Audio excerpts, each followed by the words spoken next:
Area domination किया गया, जिसमें पूरे ज़िले भर में करीब 50 टीमों का गठन करके 200 पुलिसकर्मियों द्वारा 31 जगह पर दबिश दी गई। इस पूरे एरिया डोमिनेशन के दौरान आज के दिन की अगर कार्रवाई की बात करूं तो टोटल 8 प्रकरण दर्ज हुए हैं, जिनमें से 6 एनडीपीएस एक्ट के हैं और 2 आबकारी एक्ट के हैं। करीब 50 लाख रुपए से अधिक की अवैध सामग्री जब्त हुई है। इसमें सबसे बड़ी कार्रवाई जो हुई है हमारी कुड़ी थाना क्षेत्र में 8.5 केजी अफीम के दूध को हमने जब्त किया है और साथ में 2 क्रेटा गाड़ी और 2 गिरफ्तारी भी की है, जिसका बाजार में मूल्य करीब 42,50,000 रुपये है। साथ ही साथ इस एरिया डोमिनेशन में 22 व्यक्तियों के विरुद्ध निरोधात्मक कार्रवाई की गई है। 8 गिरफ्तारी वारंट और 2 स्थायी वारंट का निस्तारण किया गया है और करीब 10 वाहन, जिसमें डंपर है और चौपहिया और दोपहिया वाहन है, इन्हें भी जब्त किया गया है। इसके अलावा अगर मैं मिशन संकल्प का मैं ओवरऑल अगर बात करूं, 29 नवंबर को हमने मिशन संकल्प अपने पश्चिम आयुक्तालय क्षेत्र में चलाया था और पिछले 3 महीने में जोधपुर आयुक्तालय क्षेत्र को नशा मुक्त बनाने के उद्देश्य से हमने टोटल 42 प्रकरण दर्ज करके करीब 2 करोड़ से ऊपर के अवैध नशे की सामग्री हमने जब्त की है। साथ ही साथ 7 हमने टॉप 10 वांछित अपराधियों को पकड़ा है, जिनमें से 5 इनामी अपराधी थे। जन जागरूकता अभियान चलाया है, स्कूल कॉलेजेस में जाकर लोगों से बातचीत की है, उन्हें मोटिवेट किया है कि वो नशे से दूर रहें। जो नशा मुक्ति केंद्र जो चल रहे हैं अलग अलग जगह, वहाँ पर जाकर जो नशे से पीड़ित लोग हैं उनके साथ भी हमने बातचीत की है, डॉक्टर से उनकी काउंसलिंग करवाई है, ताकि वो एक बार जब समाज में वापस आए तो वो समाज के मुख्य धारा से जुड़ सके।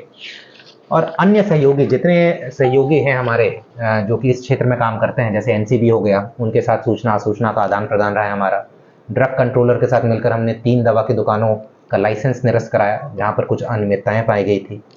करीब हमने 47 करोड़ रुपए से अधिक के माल का निस्तारण किया है। एनडीपीएस एक्ट के अंदर जो जब माल होता है, करीब 47 करोड़ रुपए से अधिक का माल का निस्तारण किया है, क्योंकि अगर उसका सही तरीके से निस्तारण ना हो तो उसमें भी बहुत बार गड़बड़ी हो जाती है।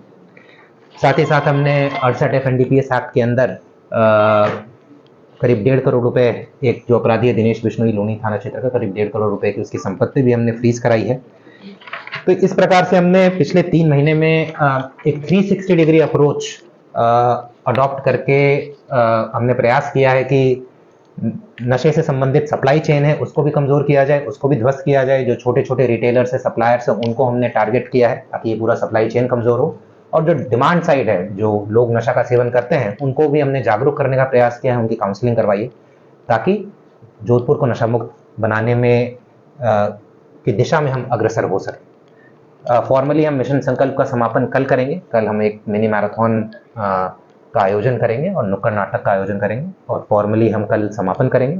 पर मैं बताना चाहूँगा कि कार्रवाई जो है एनडीपीएस एक्ट के अंदर, चाहे वो जन जागरूकता को लेकर हो, चाहे वो सप्लाई चेन को कमजोर करने को लेकर हो, कार्रवाई हम निरंतर जारी रखेंगे। प्रतिबंधित दवाओं की बात करें, कितनी प्रभावी कार्रवाई दवाएं मेडिकल स्टोर से नहीं, बिल्कुल, ये बहुत इंपॉर्टेंट एक स्तंभ था हमारा मिशन संकल्प में कि ये जो दवा की दुकानें हैं वो बहुत बार प्रतिबंधित दवाएं बेचते हैं, या फिर प्रतिबंधित नहीं भी है तो विदाउट प्रिस्क्रिप्शन बेचते हैं, जो कि नहीं बेचा जा सकता है। तो इसी चीज़ को ध्यान में रखकर, जैसा मैंने बताया कि ड्रग कंट्रोलर के साथ मिलकर हमने काफ़ी दवा को दुकानों का इंस्पेक्शन कराया था।